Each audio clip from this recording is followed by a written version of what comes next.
surcando los mares del planeta, viajando por mundos desconocidos, sumergiéndonos eones de años atrás en la historia.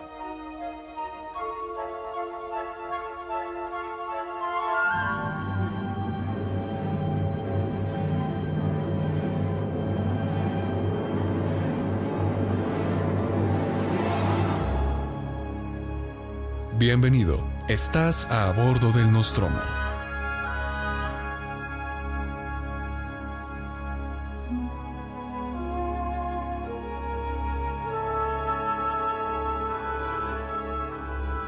Saludos tripulantes, bienvenidos a bordo del Nostromo.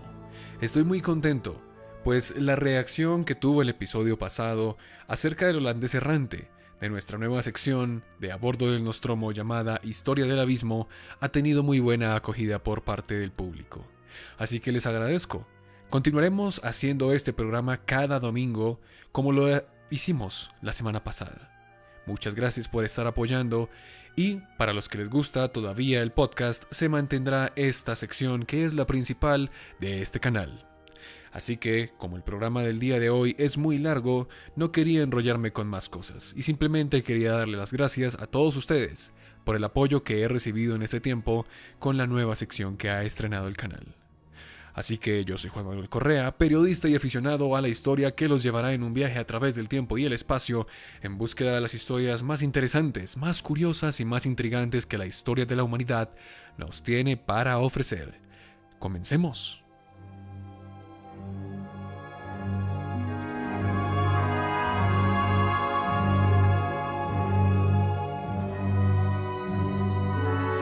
Triste quedó mi rancho y abandonado, porque tuve con mi negra que irme de allí. Hay épocas que definen la historia de una nación. Por ejemplo, la guerra civil en Estados Unidos que enfrentó a los unionistas contra los confederados. Esta configuró la historia de la idiosincrasia de esa nación y cómo se organizaban. La Revolución Roja de octubre de 1918, por ejemplo, también le dio final a la época imperial zarista de Rusia y abrió paso para una superpotencia como lo fue la Unión Soviética. Y en Colombia, un país que desde su concepción se encuentra en conflictos armados constantes, la época que inició todos los problemas y que ha definido el antes y el después, la caja de Pandora colombiana, fue la violencia bipartidista o como le conocemos popularmente aquí en nuestro país, la época de la violencia.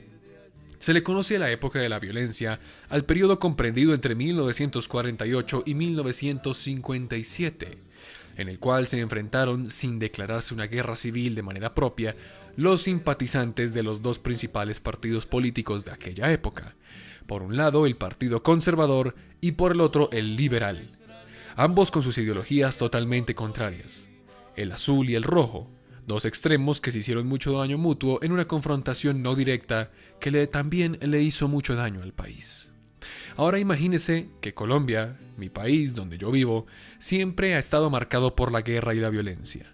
Hemos tenido problemas con guerrillas, bandas criminales, paramilitares y narcotraficantes. Entonces imagínese lo horrible que fue este periodo de la historia de Colombia para que lo denominaran la violencia. Un periodo lleno de masacres, crímenes de lesa humanidad, persecución política, machismo puro y duro, engaños, mentiras y mucha sangre inocente derramada. Hoy, a petición de algunos suscriptores que querían que hablara de la historia de Colombia y de parte de lo que es nuestra historia como país, veremos el origen de todos los males actual de la nación. El momento más oscuro que tuvo vivir este país, y del cual aún se ven muchas secuelas. Así que ármate de valor y huye lo más rápido que puedas, porque hoy nos adentraremos en territorio peligroso, entre liberales y conservadores, entre chulavitas, bandoleros, cachiporros y pájaros. El Nostromo hoy visitará la época de la violencia en Colombia. Como quisiera ahora volver a ti. Ahora, antes de hablar de este periodo como tal, vamos a ponerlo un poco en contexto, junto con los actores que hicieron parte de él. ya que muchos que escuchan este podcast y gran parte de los que me lo pidieron vienen de otros países. Así que estaría bien tener un pequeño contexto de quiénes eran los conservadores y los liberales. Para que se hagan una idea, en su momento, en el siglo XX, ambos partidos políticos eran como, por así decirlo, los demócratas y republicanos en Estados Unidos. Por un lado teníamos a los conservadores, representados por el color azul, los cuales defendían una posición de proteger las tradiciones sociales y religiosas. Además, promovían medidas de proteccionismo económico dirigidas a los artesanos y la edificación de un Estado intervencionista.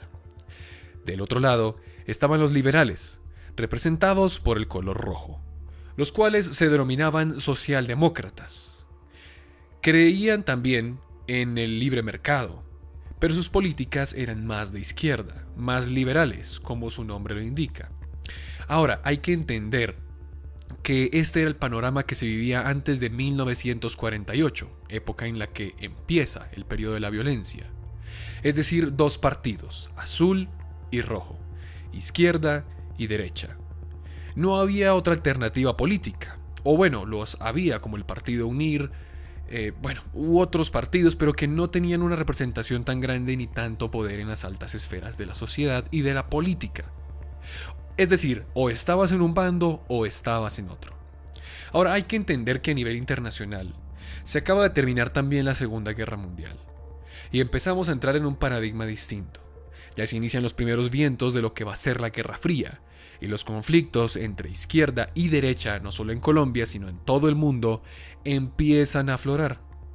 También es necesario recalcar que los liberales no eran comunistas, no tenían unos tintes de izquierda de aquella época, pero su discurso estaba lejos de ser igual al que dictaban algunos partidos de izquierda en Europa, en Asia o en otros países de Sudamérica.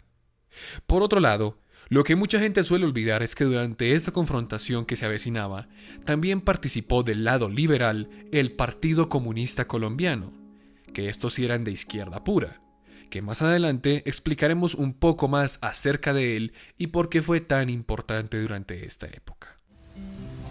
A mis amigos del pueblo que me conocieron siendo parrandero, hacerles saber yo quiero el por qué no he vuelto a parrandear. Entonces, durante los años anteriores a aquel fatídico 1948, los liberales y conservadores tenían grandes diferencias entre sí.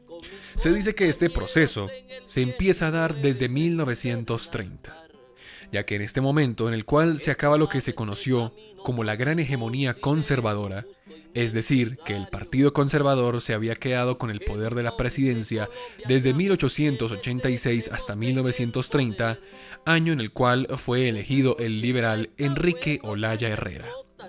Durante este periodo anterior a la violencia, se cree que algunos simpatizantes liberales, sobre todo los del sur del país y del departamento de Santander, habrían atacado a sus contrapartes conservadores como venganza de tantos años por los cuales los azules habían estado en el poder. La elección de Olaya Herrera marcaría el comienzo de lo que se conoció como la República Liberal, ya que los rojos, los liberales, ostentarían el poder durante 7 periodos continuos. Entonces, de 1886 hasta 1930, el poder fue solamente de los conservadores.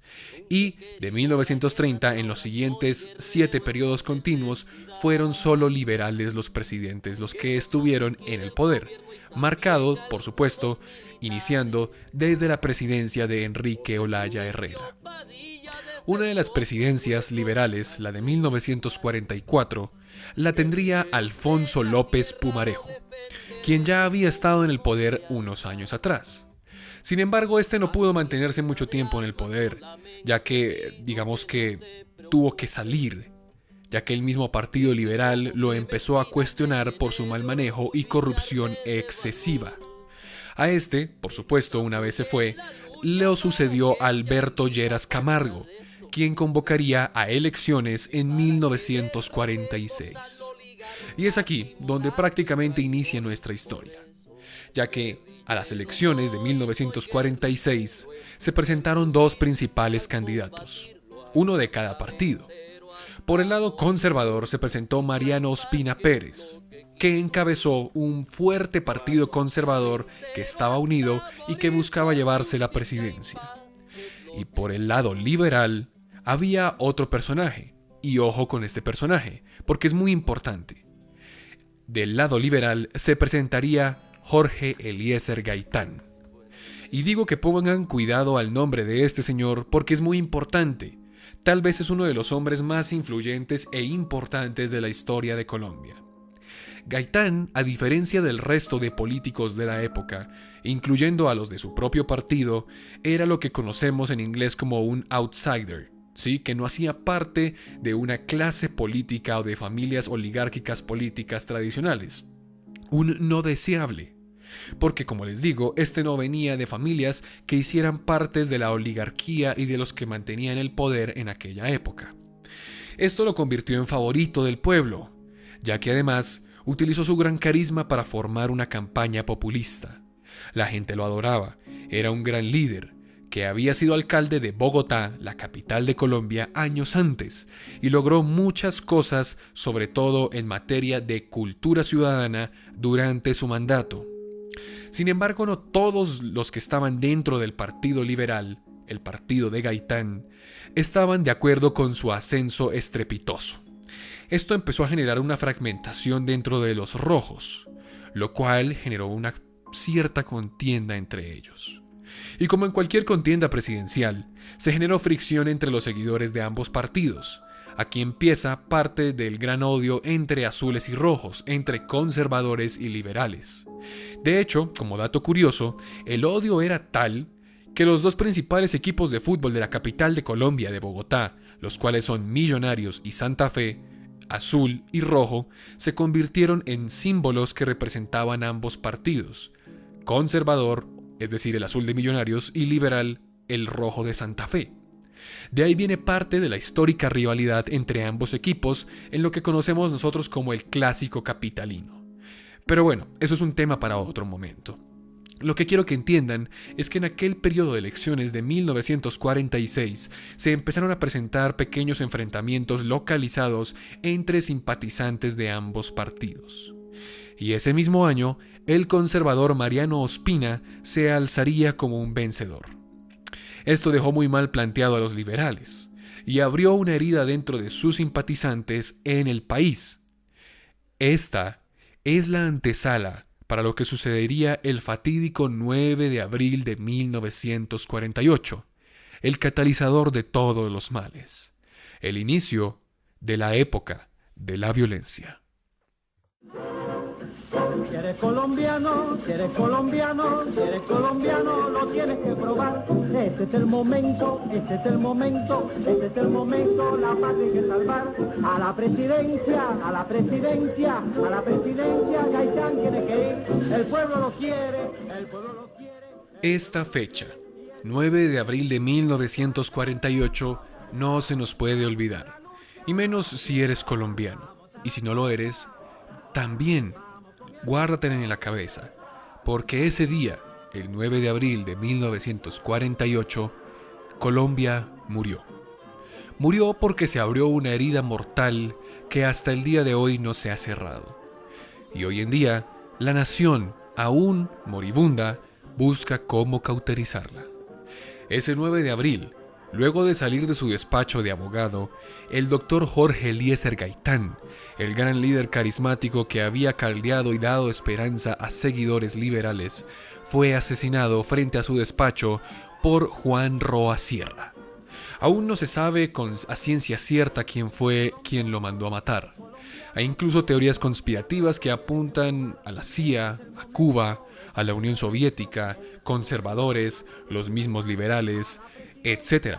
Hasta el día de hoy no se sabe quién fue el artífice, más que todo, la cabeza detrás del asesinato de Jorge Eliezer Gaitán. Lo cierto es que esto fue fatal.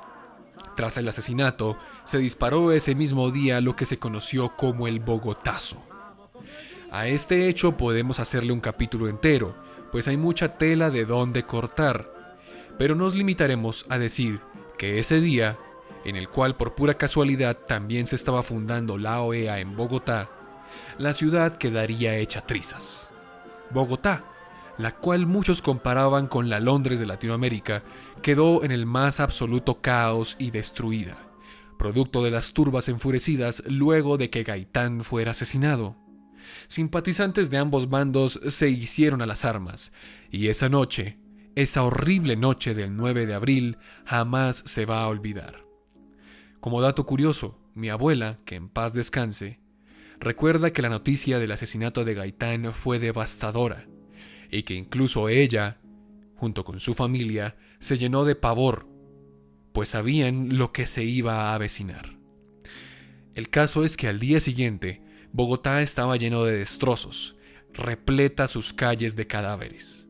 Aquel fatídico día, al menos 3.500 personas murieron solo en Bogotá, porque esto también se disparó a lo largo de todo el país. Este hecho daría el inicio a la época más oscura que ha tenido que vivir Colombia recientemente, la época de la violencia.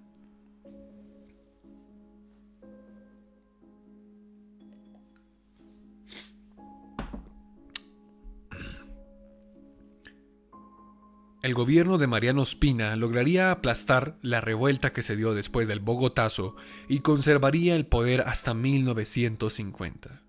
Y aunque ese año se quedaran con la presidencia también los conservadores con Laureano Gómez, los liberales se habían hecho con el control parlamentario. Sin embargo, los conservadores se vieron amenazados por esto, e incluso aseguraban que se habían expendido más de, por así decirlo, 2 millones de cédulas, es decir, documentos de identidad falsos para ganar la contienda a favor de los liberales.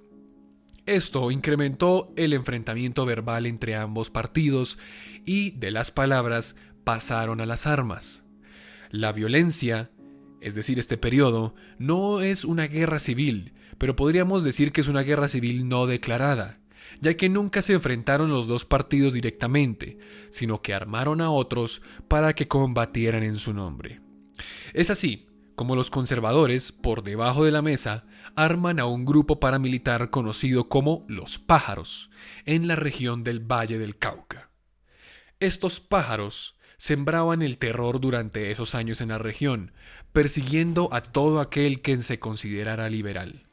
Las masacres eran tan crueles que en los 3 meses posteriores a que los pájaros fueran conformados, murieron alrededor de 2.000 personas solamente en la región del Valle del Cauca.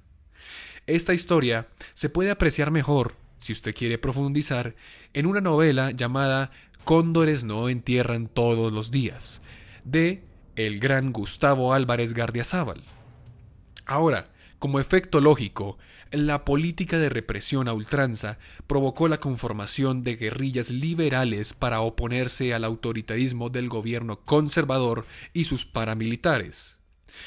Por eso se levantaron en armas más de 10.000 hombres en los llanos orientales, en el occidente de Cundinamarca, en el sur de Tolima, Sumapaz, en el Magdalena Medio santandereano, en el sur de Córdoba y en el departamento de Antioquia.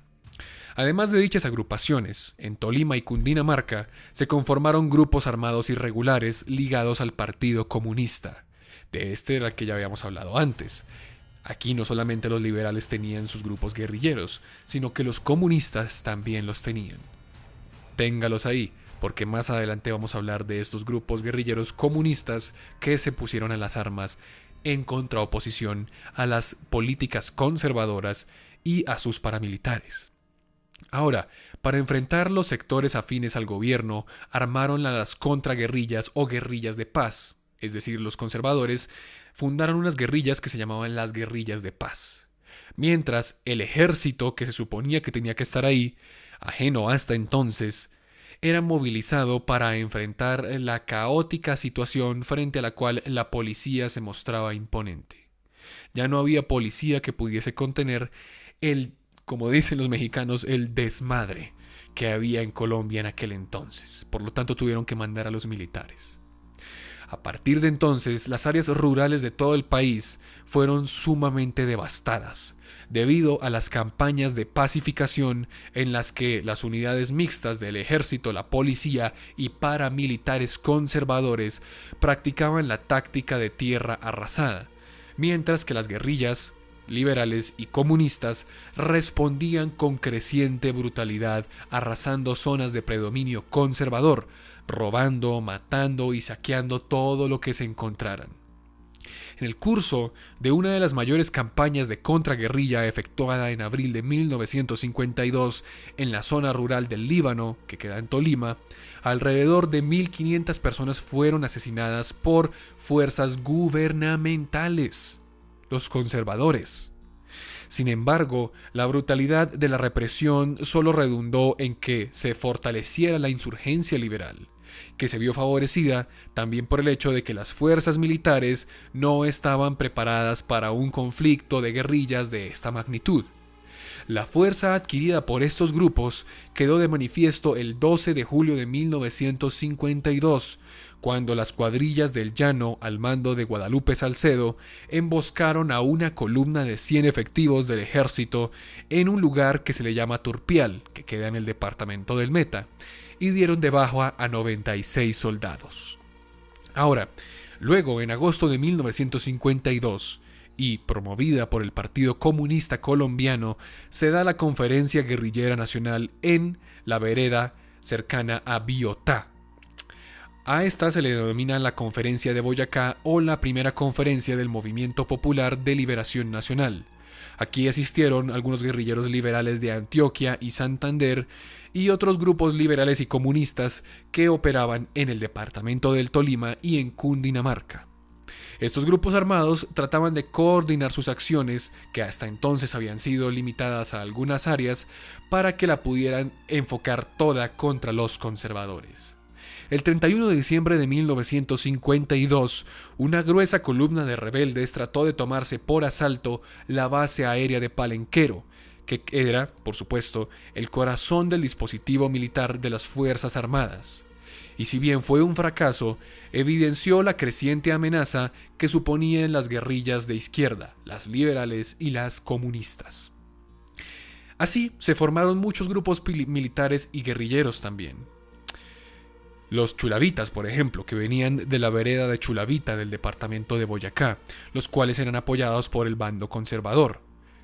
Del otro lado, los liberales apoyaban también en el departamento del Tolima a los cachiporros. Es decir, que esto era una guerra total entre todos contra todos. Y espere, porque esta contienda apenas estaba mostrando su faceta inicial. Lo que viene va a ser horrible. Yo tenía una vaca que me daba leche y tenía un perrito flaco y ladrador. Yo tenía una vaca que me daba leche y tenía un perrito flaco y ladrador. Un pollo carioco que por la mañana será ya en el rancho mi despertador. Un pollo carioco que por la mañana será ya en el rancho mi despertador. Ahora hay que entender una cosa. La vida en aquella época para una persona del campo, para un campesino, era terrible. De hecho, es en esta época que se dan los desplazamientos masivos a las grandes ciudades como consecuencia de la violencia macabra en el campo. Y digo macabra, porque las atrocidades que perpetraron ambos bandos son cuanto menos abominables. Es en esta época que se vuelve famoso el corte de franela, un acto deplorable que perpetraban los violentos sobre la población, el cual consistía en abrirle la garganta de par en par a las personas como si de una franela se tratara. Otro famoso corte que se dio en aquel entonces fue el corte de la corbata colombiana. Es decir, que a sus oponentes les sacaban la lengua por un orificio que perforaban por la garganta a punta de arma blanca. También el florero, que era cortar extremidades de un cuerpo y ponerlas en el orificio donde estaba la cabeza como si de un florero se tratara. Una atrocidad, barbarie en estado puro y duro. Esto se hacía con la intención de amedrentar al rival, de asustarlo y de generar pánico en la población. Y lastimosamente, otra táctica que utilizaron estos grupos, al margen de la ley, bueno, en sí la ley también los patrocinaba, pero que por supuesto utilizaban esta táctica que es deplorable y que lastimosamente se ha visto no solamente en el caso colombiano, sino en muchos casos a lo largo de la historia, era el abuso sexual a las mujeres del campo. Cientos de miles de niñas de mujeres fueron víctimas de represión sexual de aquella época. Este trauma sería continuo, ya que los hijos que ellos tenían producto de estos actos solían convertirse luego en guerrilleros y formaban parte de la estructura de la muerte que pretendían las guerrillas y el Estado colombiano. Esta maldad contra la mujer se ve reflejado en una obra de Alba Lucía Ángel, la cual se llama Estaba la pájara pinta sentado en su verde limón. La recomiendo que la lea si quiere empaparse un poco más del tema. Y es que de esta época se han escrito muchas cosas, como por ejemplo otra novela famosa que se llama El Cristo de Espaldas, de Eduardo Caballero Calderón. En esta obra se refleja un elemento del conflicto de la violencia que sería determinante y abominable. La Iglesia Católica se puso del bando conservador, hasta tal punto que utilizaron los púlpitos de las iglesias para hacer proselitismo político. De esta época es famosa la frase «Mata a un liberal, que Dios te perdonará», la cual describe muy bien la poca vergüenza que la iglesia tuvo al justificar la masacre y la sangre derramada.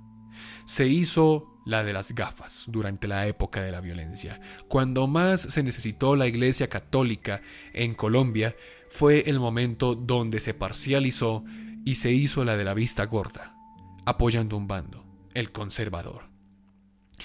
Y en medio de todo este baño de sangre que se vivió por todas partes en Colombia, fue cuando en 1953 una junta militar encabezada por el general Gustavo Rojas Pinilla decidió tomar el poder a la fuerza en medio de un golpe de Estado al entonces presidente Laureano Gómez.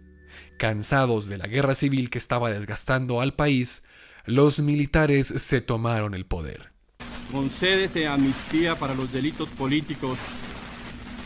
Para los efectos del presente decreto, se entiende por delitos políticos todos aquellos cometidos por nacionales colombianos cuyo móvil haya sido el ataque al gobierno o que puedan explicarse por extralimitación en el apoyo o adhesión a este o por aversión. Ahora, con la llegada de Rojas Pinilla al poder, se puso término a la primera etapa de la violencia, al llegar a una tregua con las guerrillas liberales.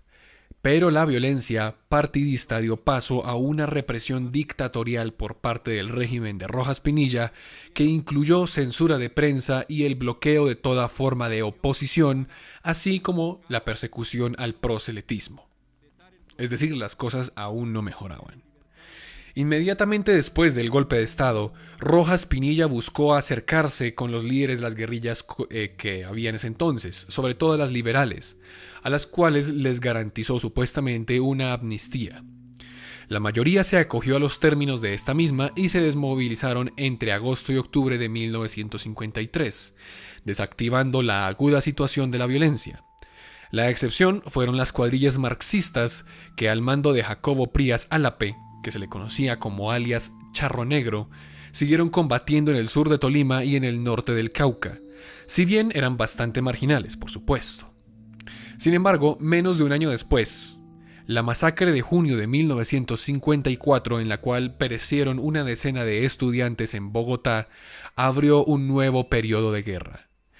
El general Rojas Pinilla, que tenía tintes de dictador, prohibió el Partido Comunista, acusado de querer desestabilizar su gobierno, e incluso inició una intensa persecución contra sus principales exponentes, cercando y hostigando sus áreas de influencia.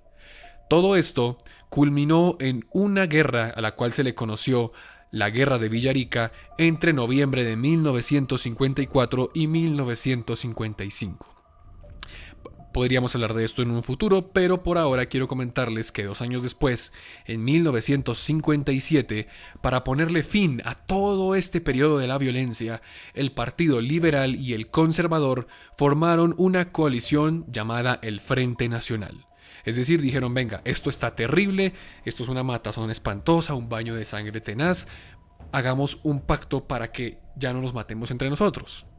Y mediante este acuerdo, el acuerdo del Frente Nacional, los dos partidos acordaban alternarse el poder apoyado a un único candidato y se dividían los cargos oficiales por igual. Es decir, que fuera equitativo el poder entre conservadores y liberales, y se iban turnando la presidencia.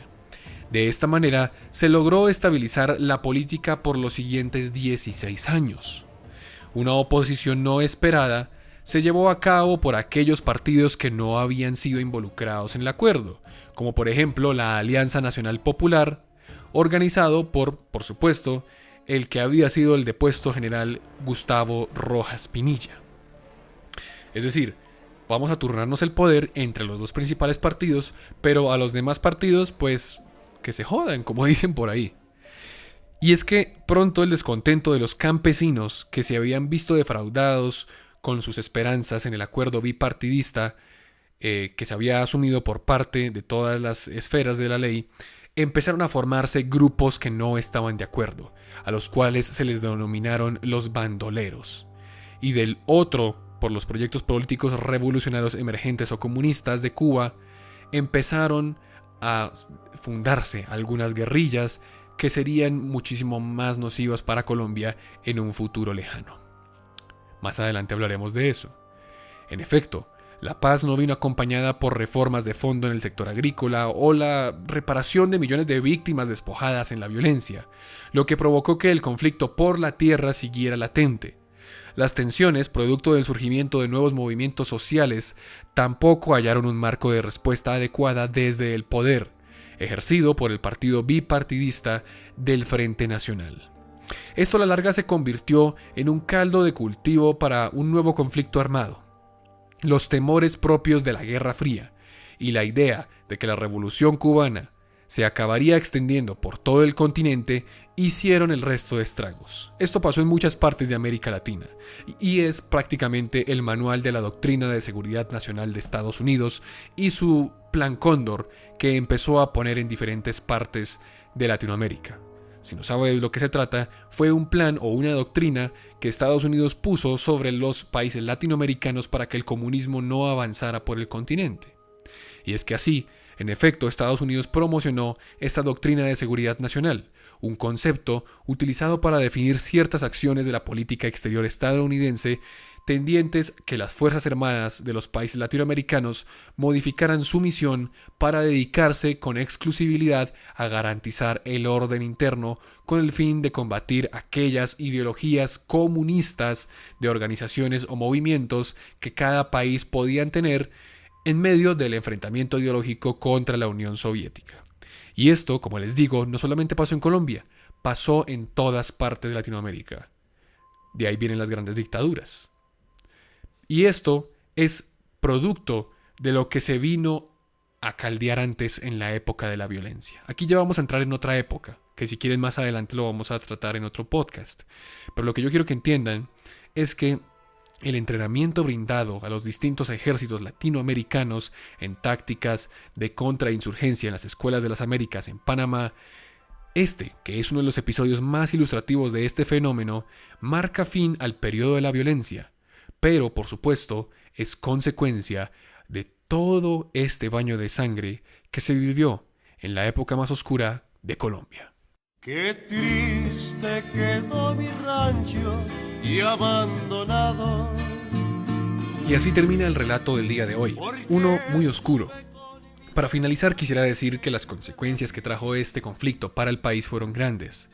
Lo primero es que murieron alrededor de 100.000 personas entre ambos bandos. Y a esto hay que sumarle la vida de 170.000 civiles que nada tenían que ver con la contienda.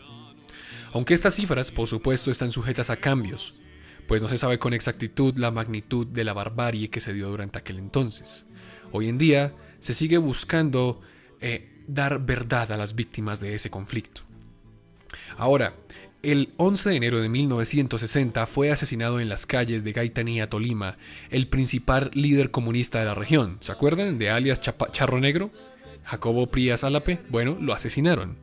y después de este suceso, la lucha contra el gobierno se reactivó en los territorios de las autodefensas campesinas en el sur de Tolima, las cuales estaban al mando de un hombre al que le decían Tiro Fijo, Manuel Marulanda Vélez, el cual superó esa etapa y bajo una ideología comunista, la cual estaba por supuesto vigilada todo el tiempo por Estados Unidos con su doctrina, fundó, junto con Ciro Trujillo Castaño, las Fuerzas Revolucionarias Armadas de Colombia, es decir, las FARC, una guerrilla contra la cual el Estado se enfrentaría por más de 60 años y que supuso un conflicto interno más viejo que cualquier otro durante muchos años en América Latina, del cual salimos hace un par de años, por supuesto, y que todavía tiene sus secuelas. Todavía no se ha terminado este conflicto que empezó en aquel entonces, en aquel 1960. Y es que en efecto, la llegada a la presidencia del conservador Guillermo León Valencia en el agosto del 62 sería el inicio de un esfuerzo masivo por alcanzar una pacificación en el territorio nacional y así cerrar el capítulo de la violencia. Pero hay que decir que en estos 3 años, los cabecillas de aquel grupo de bandoleros fueron dados de baja tras una ardua cacería, lo cual se les llamó las repúblicas independientes, las cuales fueron recuperadas después de que los senados operativos realizados por el ejército, el más conocido como la Operación Soberanía contra la República de Marquetalia, se empezaron a dar, y la guerra contra estos territorios dio paso a un nuevo conflicto armado, del cual Colombia, repito, aún no se ha recuperado. Esto sin contar la cantidad de desplazados que dejó este tiempo, sumado a que una generación quedó marcada para toda la vida por esta violencia, abriendo heridas que nunca se cerraron. Como ejemplo de esto, y para terminar el programa, quisiera finalizar con la historia de mi abuelo, que en paz descanse, Gumersindo Correa. Gumersindo trabajó por años en los campos de Santander, en un sitio llamado Barranca Bermeja, que es famoso por ser un pozo de petróleo muy grande. Mi abuelo era un liberal de corazón y siempre se identificó como tal. Sin embargo, al estallar la violencia, era común que las bandas conservadoras hicieran batidas y procesos de pacificación en los pueblos como ya lo vimos antes. Mi abuela, Rosa Bechara, que también en paz descanse, nos contaba que hubo una época en la que a ella le tocaba dormir en el tejado junto con su hijo recién nacido en brazos, mientras mi abuelo, con revólver en mano, vigilaba que nadie pudiese entrar por la puerta. Varias veces los paramilitares conservadores entraron a la casa a robar o simplemente a destrozar cosas. Mi abuelo tuvo a veces incluso que durar periodos largos fuera del pueblo, oculto, simplemente por no ser un simpatizante radical del Partido Liberal. Esto generó un trauma y un odio hacia los conservadores en mi abuelo, hasta tal punto que hasta el día de su muerte nunca utilizó ropa de color azul. Como anécdota, una vez una prima le regaló para su cumpleaños un vaso de color azul, para que posteriormente él lo rompiera. Nunca dejó que sus hijos votaran por candidatos conservadores. Y sabes una cosa, él, lejos de ser culpable de todo esto, fue la víctima que al igual de cientos de miles de colombianos que se vieron inmersos en esta contienda absurda y que dejó marcado para mal al país hasta como está el día de hoy, tuvieron que vivir. Toda una generación que tuvo que nacer en una Colombia llena de violencia. Con las vaquitas, que aunque eran tan poquitas, eran de mí.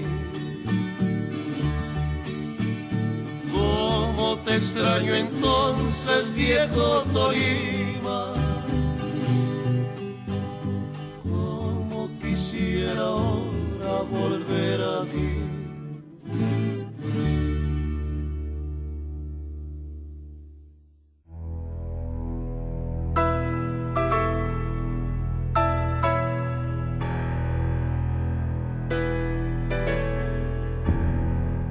Y así termina nuestro episodio del día de hoy. A continuación vamos a leer los comentarios del último episodio de A Bordo del Nostromo. es decir, el episodio que dedicamos a los verdaderos piratas del Caribe. La Caverna del Coso nos dice: he leído libros que me llaman la atención y quiero continuar sus sagas, pero no tengo dinero para poder comprarlos. Los busqué en internet mediante otros medios, pero nada. Y aunque ahorré, siempre lo uso para otras cosas que necesitamos, es decir, en alimento y cosas especiales. Pero tras la cuarentena, ahora estoy al borde de la quiebra. Volviendo al tema, me gustaría saber más sobre los personajes femeninos de la historia que no les dieron su mención o mérito en aquellas, por supuesto, que dieron una gran aportación para la humanidad. Ojalá se hiciera una sección donde hablemos de personajes históricos que debemos recordar y honrar, pero que no aparecen en ninguna mención y solo en escasos archivos guardados por el tiempo. Un saludo. Postdata. La sorpresa que vamos a dar será la colaboración con Chucho Calderón, Rafa Pedraza, Map Salinas y Migala, hablando sobre cómo el arte, el cine y el entretenimiento fue factor importante en la historia. Bueno, un abrazo a la Caverna del Coso. El consejo que yo les di la semana pasada de que pudiesen leer libros, por supuesto, hay cosas mucho más importantes, sobre todo en las cuales invertir el dinero en esta época de cuarentena, en los cuales también todos estamos al borde de la quiebra. Pero no te preocupes, en internet hay mucho material que puedes descargar. Si son libros que tal vez no te atraen, puedes probar. Actualmente, por ejemplo, estoy leyendo un libro acerca de economía y nunca creí que me fuera a leer un libro de economía, pero lo estoy disfrutando. Así que dale un intento, Caverna del Coso, a lo que puedes encontrar por internet, que de seguro hay muchas cosas gratis que también pueden estar al son del día. Y sí, podemos hacer un episodio de las grandes mujeres de la historia de la humanidad, o podemos hacer biografías, como ya lo hemos hecho con Juana la Loca. Pues todo esto es muy interesante. Y bueno, ya te diste cuenta cuál fue la sorpresa. Carlos Torres nos dice: interesante conocer la parte histórica real de los piratas. Muy bien, ese fue lo que hicimos la semana pasada, hablar acerca de lo que fueron los piratas de manera histórica en el Caribe, de los cuales prácticamente casi nadie sabía nada. Y con eso terminamos el episodio del día de hoy. Ya leyendo los comentarios y por supuesto agradeciéndoles nuevamente, como lo dice al inicio del programa, por todo el apoyo que tuvo el episodio de la nueva sección Historia del Abismo. Si estás escuchando esto y aún no has ido a verlo, te invito a que lo veas, no dura más de 12 minutos. Y es un contenido muy distinto al que estamos acostumbrados a ver aquí, a bordo del Nostromo. Les recomiendo que nos sigan en redes sociales. En Facebook aparecemos como A Bordo del Nostromo y en Instagram como @nostromocast. Agréganos siempre a tus redes sociales para que podamos estar en contacto. Si tienes alguna sugerencia, algún tema del que quisieras hablar, del que quisiéramos que trataras, tanto en la sección de A Bordo del Nostromo como en la de Historia del Abismo, déjanoslo en la caja de comentarios. Nos gustaría saber tu opinión, qué opinas de este episodio, qué opinas del contenido del canal y por supuesto qué quisieras que tratáramos en el próximo programa. Así que estás invitadísimo a suscribirte si no lo has hecho y a darle la campanita para que te avise YouTube cada vez que subamos un programa. Por ahora yo me despido. Soy Juan Manuel Correa, periodista y aficionado a la historia. Y nos vemos en una próxima oportunidad, aquí, a bordo del Nostromo.